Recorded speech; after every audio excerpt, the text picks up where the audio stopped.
Hello everybody, welcome back to the channel. This time we're going to be reacting to Lissandra. Alright, in base game we got Ash.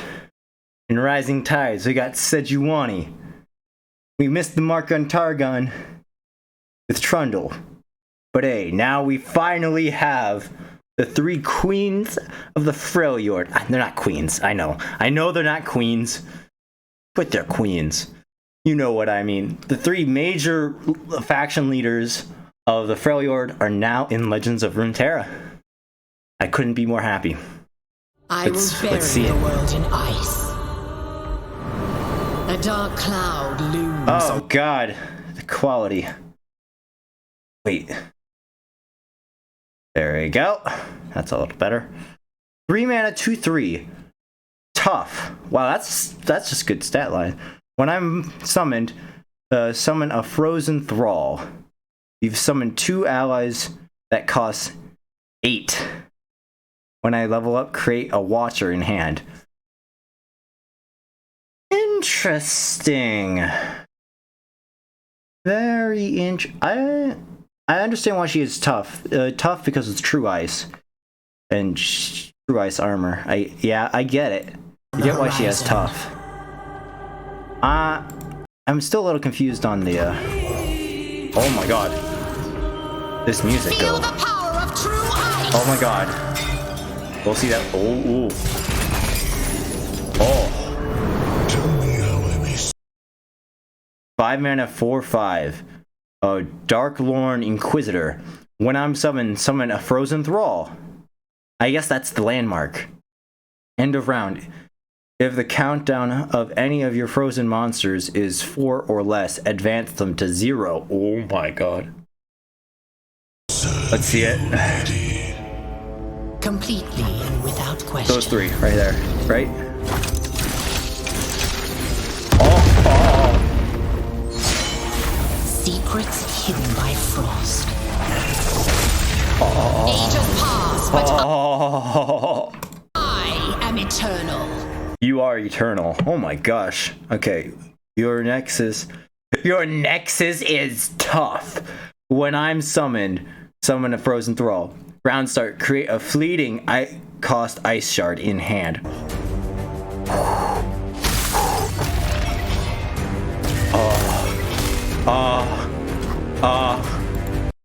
Alright. Entombed. Obliterate a unit and summon a frozen tomb in its place.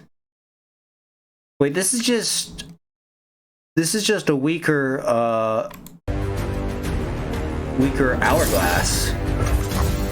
All things succumb to the cold.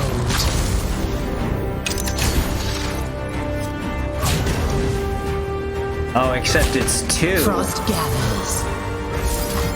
Oh, with a frozen shard. Okay, and that's why it's 0. Okay. I am inevitable. God.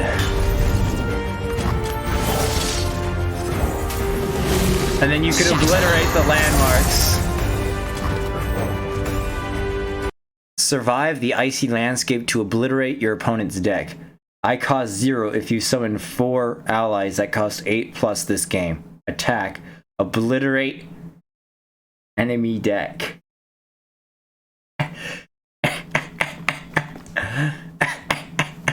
The what? Oh my god. Why 1117 as a stat line? What the heck, dude? At last they awaken. The Frost God rule the Freljord. Oh my lord. She's crazy. This is just insane. I mean, Talia was cool and all. Talia was cool. But that's just crazy, dude. What the f did I just watch? Alright. Off to Mobilytics. Show me the cards.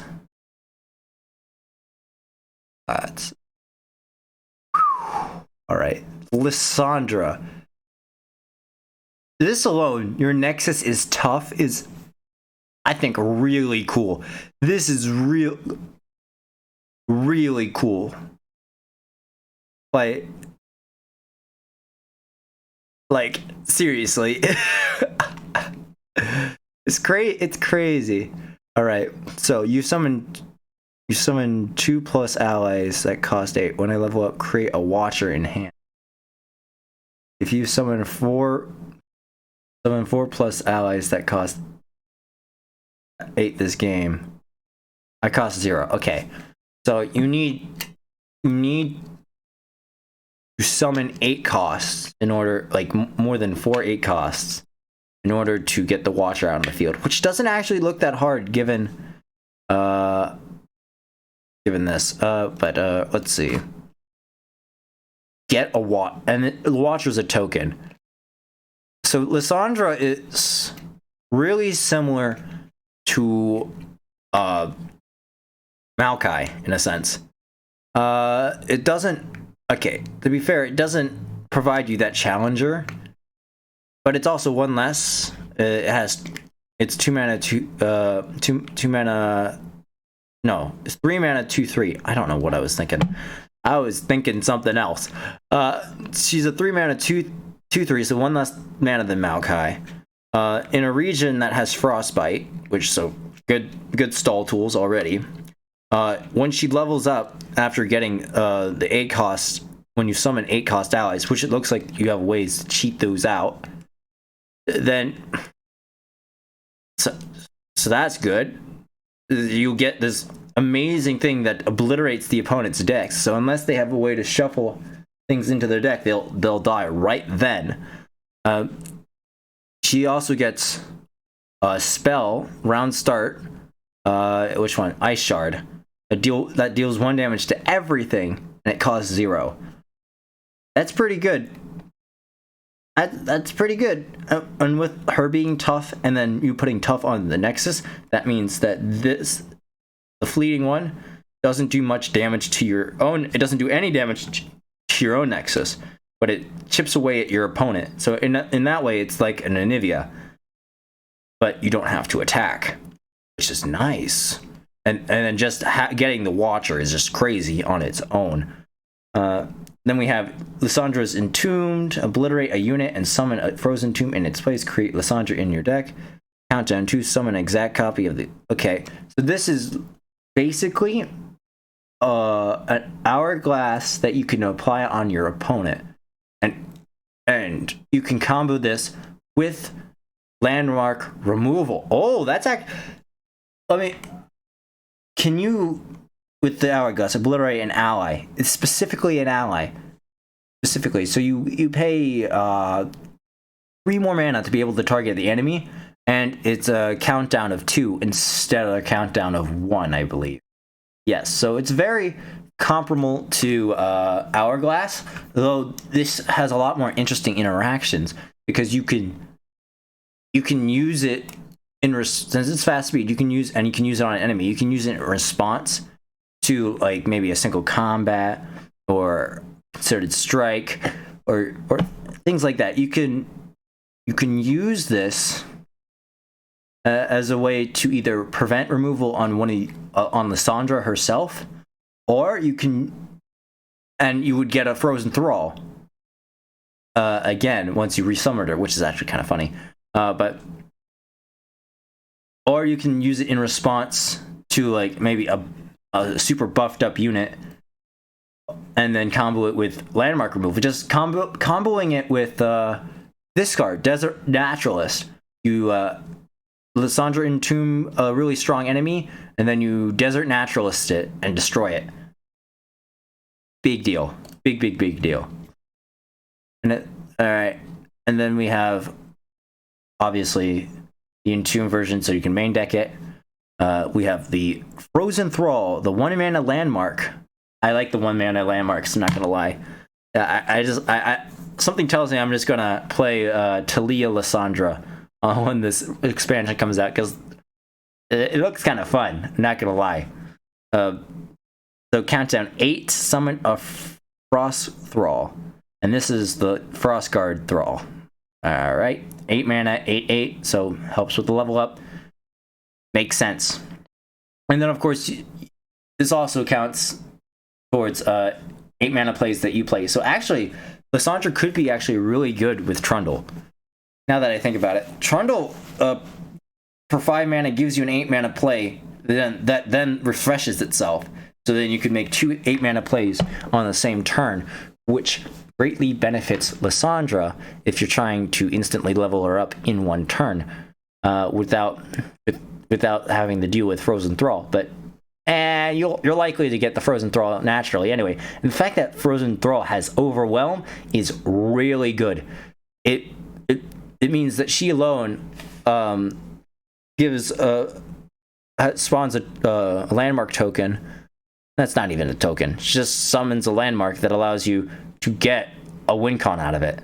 So it would work very well with an Overwhelm finisher alongside Trundle, which is actually probably the best way to play her. That's crazy.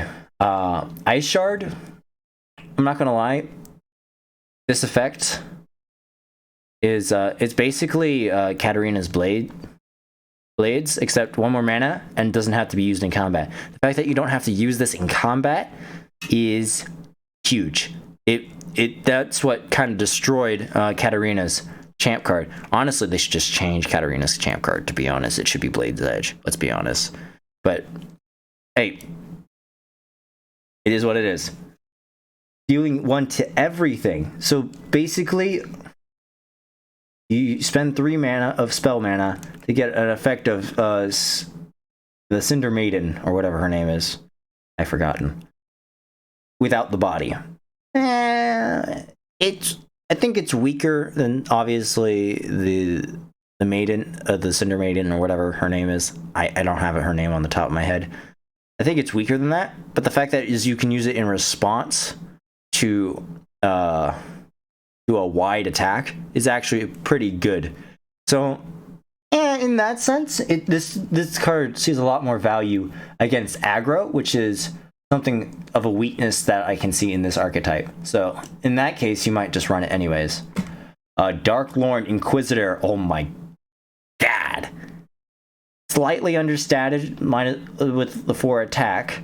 However, when I summon a Frozen Thrall, round end, if the countdown of any of your Frozen Thralls is 4 or less, advance them to 0.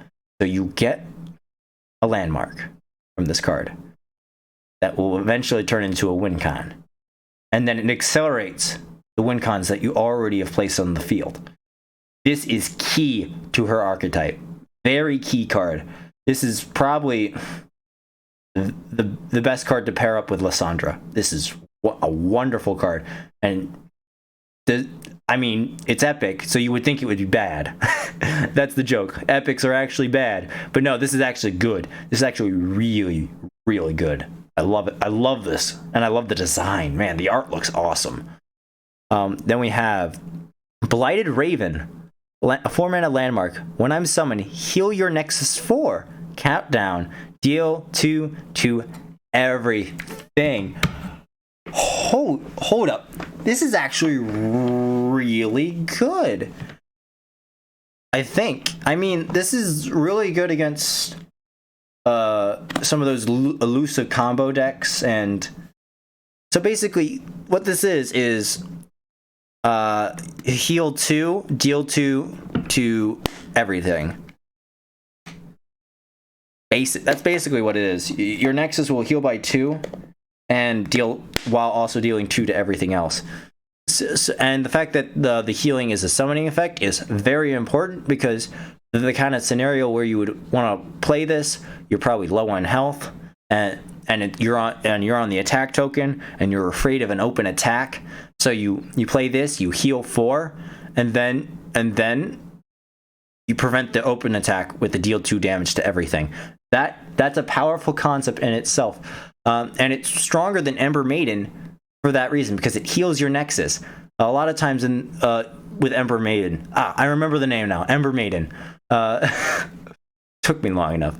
Ember Maiden, it's a body, yes, but it also deals damage to your Nexus.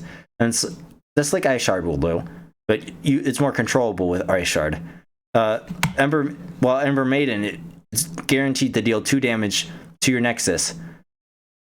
And so you take a little bit of a bad trade there. But with this, you get the same effect of an Ember Maiden if it survived 2 turns, all in 1 turn, and you get the +2 health.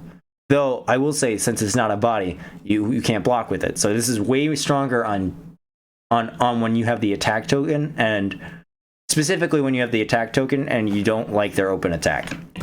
You slap this on the field. I like this card. It's very interesting to play around. All right, 3 Sisters. The 3 Sisters of the North, baby. 1 mana burst speed. Create a fleeting flash freeze, Fury of the North, or Entombed in hand. Okay. That's cool. No, that's cool. This is a card that allows you to be extremely flexible. Just being on the demand, having the chance between a flash freeze, a Fury of the North, or Entomb. These are all very defensive or even offensive spells.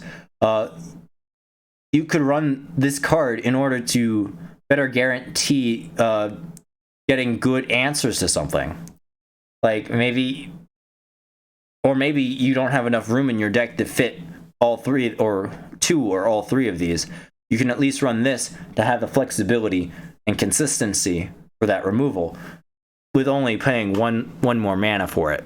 Which generally, the flexibility for the 1 more mana is definitely 100% worth it. 100% worth it. So I like this card.